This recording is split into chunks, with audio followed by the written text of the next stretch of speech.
एक सुंदर गांव में एक बुद्धिमान नारी रहती थी। उसका नाम था लीला। वह गांव की सभी समस्याओं का समाधान निकालती थी और लोगों की मदद करती थी। गांव के लोग उसे बहुत सम्मान देते थे। एक दिन गांव में एक प्रसिद्ध ऋषि आए। उनका नाम था आनंद। ऋषि ने गांव में शांति और प्रसन्नता देखकर लीला की प्रशंसा की।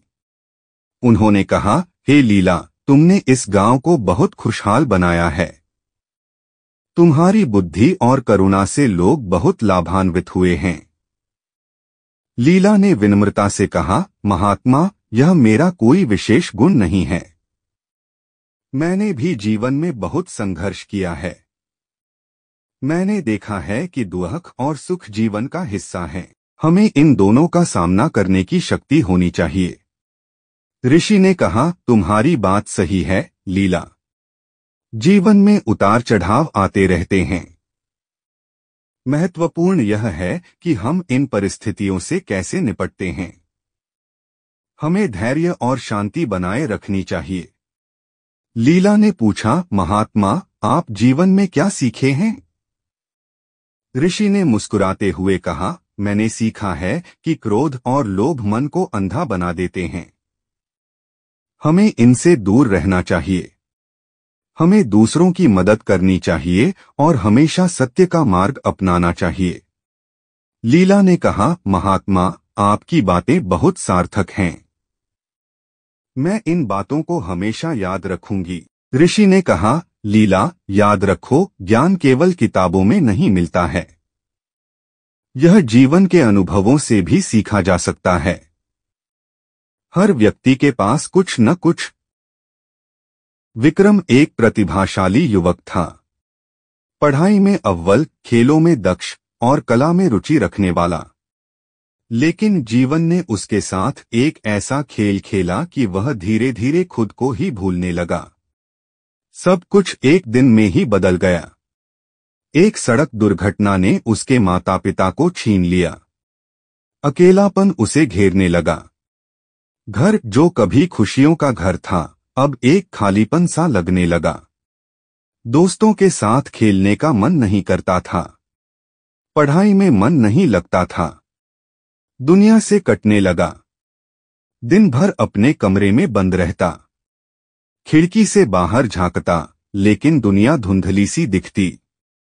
लोग आते जाते, हंसते खेलते, लेकिन उसके लिए सब कुछ बेजान सा लगता। खाने पीने में भी रुचि नहीं रही। शरीर दुर्बल होता जा रहा था।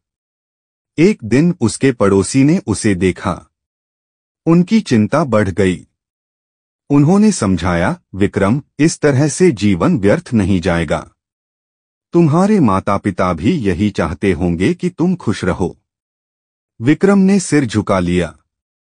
उसे पता था कि वह गलत कर रहा है, लेकिन खुद को संभाल नहीं पा रहा था। पड़ोसी ने उसे एक पुस्तकालय में ले गए। वहां किताबों की दुनिया ने उसे एक नया रास्ता दिखाया। उसने साहित्य पढ़ना शुरू किया। कवियों की रचनाओं ने उसके मन को छुआ। लेखकों के विचारों ने उसे सोचने पर मजबूर किया। धीरे धीरे उसे जीवन का एक नया अर्थ दिखने लगा। उसने महसूस किया कि वह अकेला नहीं है। दुनिया में भी ऐसे लोग हैं जिन्होंने दुख झेले हैं, लेकिन उन्होंने जीवन से हार नहीं मानी।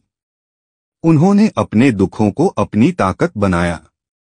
उसने खुद को साहित्य की दुनिया में खो दिया। लिखना शुरू किया। अपने दुखों को शब्दों में ढालने लगा। धीरे धीरे उसके अंदर एक नई ऊर्जा का संचार हुआ। उसने सोचा, मेरे माता पिता चाहते होंगे कि मैं कुछ करूं। मैं अपने जीवन को सार्थक बनाऊं। उसने एक साहित्यिक संस्था बनाई। युवाओं को लेखन के लिए प्रोत्साहित किया। उनकी प्रतिभा को निखारा। धीरे धीरे वह फिर से उसी विक्रम बन गया जो कभी हुआ करता था। खुश, संतुष्ट और जीवन से जुड़ा हुआ। उसने महसूस किया कि दुख ने उसे तोड़ा नहीं, बल्कि मजबूत बनाया। एक युवक सबको धोखा देने लगा, पत्नी समझाती है। एक कहानी जो हर किसी